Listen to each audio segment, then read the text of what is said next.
Hello, guys and gals, and welcome to another episode of Skills and Abilities. Today, we're going to be talking about one of the, I think, more powerful auras within the tree, and that is the Holy Shock aura. The Holy Shock aura is pretty massively powerful in the way that it does massive amounts of max damage, but also kind of crappy in the way that it does 1 damage for the minimum. So it hits kind of like somewhere in between that cycle.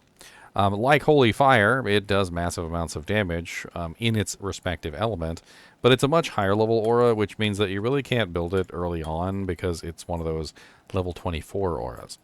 To get maximum benefit out of it, you have to stack as many points as you can into the aura itself, and then also build the Resist Lightning and the Salvation aura to get, optimal effect. This gives us a Holy Shock aura, which is pretty darn sweet, of 1 to 5,947 and 1 to 1,982 pulse damage. So it's important to note that there are multiple aspects going on here when it comes to this ability. It's not just the on-hit damage, and it's not just the pulse damage. It's actually both. So the pulse damage goes off on basically anything that's nearby. And of course, this ability actually goes a lot higher than this. 27 is actually kind of low. I seem to be missing a lot of plus to skills here. But we'll remedy that eventually. If you build it natively, you can actually get it a hell of a lot higher than this. In fact, you know what? Let me see if I can... I'm trying to think if I have one that already has offensive skillers on. I think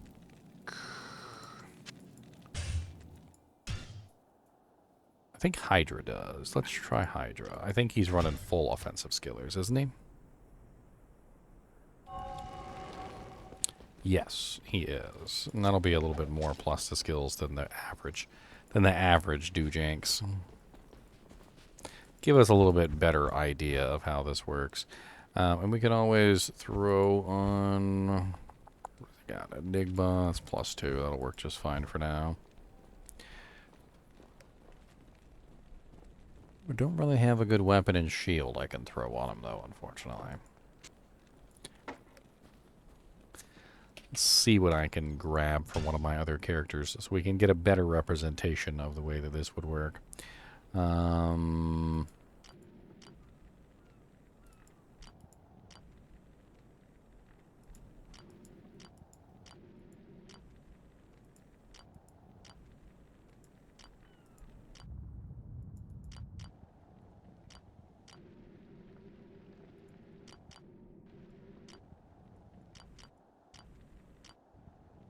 Well, that one's definitely not going to be it.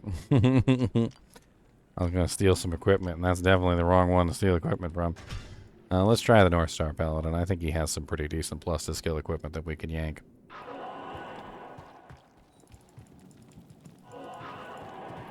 He's got a Haas. We can steal his Haas. That'll definitely work. And looks like he's wearing a +2 helmet. Let's grab the +2 helmet. That'll definitely work. And then he's got a pretty decent +2 little amulet there. A lot of little decent items. Not bad at all. Steals Astrion's Iron Ward, too. Why not? We'll steal everything from Northstar. He doesn't deserve none of it.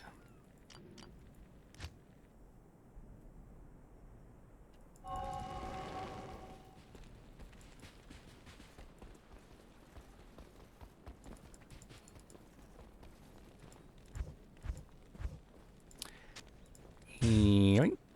Yoink. And... Bink. Alright, that should give us a better representation. So let's go ahead and reset him real quick.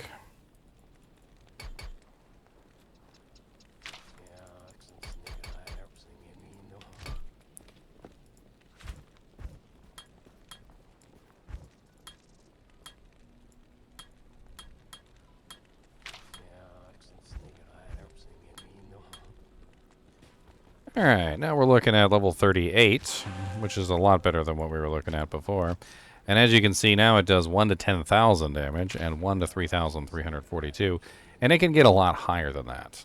We can easily get that up to like 40, 45. And a better melee weapon would be something like Crescent Moon with negative 35% enemy lightning resistance, which I don't have on me right now. But basically how this works is as you're running around and you're actually trying to just like, just exist, the aura will pulse damage on targets once every 2 seconds. That is the 1 to 3,342. This is actually doubled if they are in melee range. So if you let them come within melee range, they will take more damage because they are in melee range than they would otherwise normally. Now, of course, this is lightning damage. So if a monster is immune or mostly immune to lightning damage, it's going to do less than it would to anything else. Arcanishu is always lightning enchanted, so that's the reason why he's taking much less damage than he would normally, which is why things like Crescent Moon are so powerful on this particular character. Also, the ability also has an on-hit damage, which requires you to physically connect with the target. The on-hit damage is the 10,000 damage that you see there, which is about average 5,000. So when you actually physically attack a target, you're going to apply that lightning damage to the target on each subsequent hit. Now, beefing this up to the maximum requires things like a lightning sunder, good amounts of negative resistance, and all sorts of various stuff. The thing about Holy Shock, though, is that a lot of people like to run Holy Shock and Conviction. So you can make a very powerful native use Holy Shock Paladin, and we have definitely done that. Bob, one of our kinship members, ran a native Holy Shock Paladin at the same time I ran a native Holy Freeze Paladin, and both of them really kicked butt. It really involves things like Crescent Moon, Griffin's Eye Diadem, and basically a whole lot of frickin' lightning facets. And by the time you're done, you have a huge amount of negative resistance to lightning. You're breaking the resistance with the lightning sunder, and usually you use something like a Conviction Mercenary, an Infinity Mercenary, to top off the negative resistance entirely, which gets you, honestly, better damage than Dreams. And Dreams is another topic that we have to talk about. So Holy Shock is not the only way to build a Holy Shock Paladin. Another way to build a Holy Shock Paladin is to use the Dream Shield and the Dream Helmet. Now, in this particular case, when you utilize the Dream Shield and the Dream Helmet, you will get a pretty massive bump in damage output by combining the auras of the two items. The level 15 Holy Shock aura from the Dream Helmet and the level 15 Holy Shock aura from the Dream Shield combine together to make a level 30 Holy Shock aura. Now, you don't need to actually put points into Holy Shock if you do this particular build. You only need to put points into the Resist Lightning skill and the Salvation skill, because these two auras are going to be automatically on your character combined to level 30. As you can see already, I already have 8,189 damage from the two auras. On top of this, you can level up Conviction instead, which is another way that you can do this. This allows you to run Conviction at the same time as running the native Holy Shock aura, which is extremely powerful because it gives you a large amount of negative resistance to all monsters nearby. So you end up with a pretty decent amount of lightning damage and a huge amount of negative resistance by running the Dream Helmet and the Dream Shield. The only problem with the Dream Helmet and the Dream Shield is it kind of locks you into those choices with the helmet and the shield. The weapon choice that you're most likely going to choose is Crescent Moon. So if you do happen to build this particular build, Crescent Moon Sword is literally going to be your best in slot. You dish out so much lightning damage that negative 30%, 35% enemy lightning resistance is a huge boost in damage for this particular build. And Crescent Moon is honestly just a no-brainer when it comes to Dreams. Other people would choose something more like a Grief or a physical damage weapon, but it really doesn't make much sense when the majority of your damage output is lightning. And increasing the lightning damage is the best way that you're going to get damage output increase. Not only because of the on-hit damage, which is definitely very nice, but the ranged damage is going to be enhanced by the negative 35% on the Crescent Moon as well. So when you're running a Dream Paladin, and you're running around in, I don't know, let's say Canyon of the Magi, and the aura is pulsing on various targets, the aura is going to do more damage just simply because you have that Crescent Moon on. And as you can see, it already does pretty decent damage just without the Crescent Moon. In this particular case, you can also use these dream items on other characters. So it's important to talk about that as well. So the damage of Holy Shock Aura is actually pretty bad if you don't have some way to beef up the lightning damage. And we need to talk about that real quick, because a lot of people get confused on this, and they think that Holy Shock or the dream items might be good to use on a mercenary, or they might be good to use on their druid, or some other characters. But the thing is that Holy Shock kind of sucks if you don't actually have any points to beef up lightning damage. As you can see right here, this is level 32, which is actually 2 levels higher than the aura actually is from Dreams. And as you can see, it's only dishing out 1,848, 1 to 1,848, which is an average damage of about 900, so about 950 average damage on hit, by the way. And then the lightning damage pulse is 1 to 616, which is an average of about 300 lightning damage on the pulse.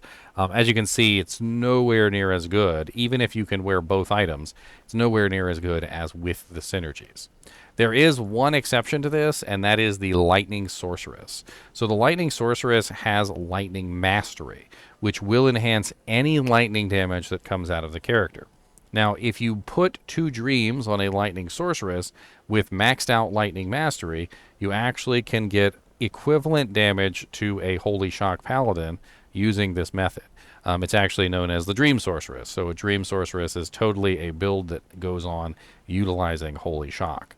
Holy Shock is definitely a fun one. It does have some downsides because the damage output is really random. Sometimes it'll hit the monsters for basically nothing, and sometimes it will hit the monsters for a massive, ridiculous amount of damage. But it really just kind of depends on how your luck is rolling at that particular day. Holy Fire has a much more stable output, and Holy Freeze is much better in terms of its utility because it applies a slow. All in all, between the Holy X auras, all 4 of them, Holy Fire, Holy Freeze, Holy Shock, and Sanctuary, Holy Shock is definitely the one that's capable of the highest damage output if the rolls go in the ability's favor. Holy Freeze is definitely the one that is the best utility because it has the chilling effect and the enemy's slowed by effect. And Holy Fire tends to be the one with the most stable damage output, so you're not really gambling so much on whether or not you get a high roll or a low roll. In my opinion, Dreams is an absolutely excellent one to add to a character because the Dream Helmet and the Dream Shield are very fun to use. Not only that, but they also will apply Confuse when struck and some other very interesting things like Magic Find, as well as just simply being cool items to put on characters just for fun. You can basically take the Dream Shield and the Dream Helmet, and you can put it on just about any Paladin as long as you have the synergies. And that's really the most important thing, is if you build the synergies for the ability, which is the Resist Lightning and the Salvation, then it will work on any Paladin that you want to put it on. It might not be the best choice for any Paladin, but it's definitely one that you can do for fun. Now, something that I've seen a lot of people do is combine different auras together. So you can combine the Dream Helmet and the Dream Shield with one of the other auras, like building native Holy Fire, for instance, and running Holy Fire and Holy Shock at the same time, which is pretty cool. Same thing with Holy Freeze and Holy Shock, or Holy Fire and Holy Freeze, etc., etc. And you can even combine together various pieces of equipment like the Dragon Armor, the Dragon Shield, and like a Dream Helmet, and have like a little, like, you know, tri-combo going on, which is kind of interesting. There's a lot of ways that you can mess around with the Holy X auras, and you can have some fun with them. And Holy Shock is definitely not a slouch in this regard, because there's a lot of fun ways that you can build with it. I think that pretty much covers everything for this. Unfortunately, unlike Holy Fire, there's no exploding arrow that you can take advantage of. And even though the sorceress can take advantage of Holy Shock, she still has to go in there and hit things to really get good damage out of it. Anyway, as always, I do appreciate you guys and gals watching my videos, and keep watching.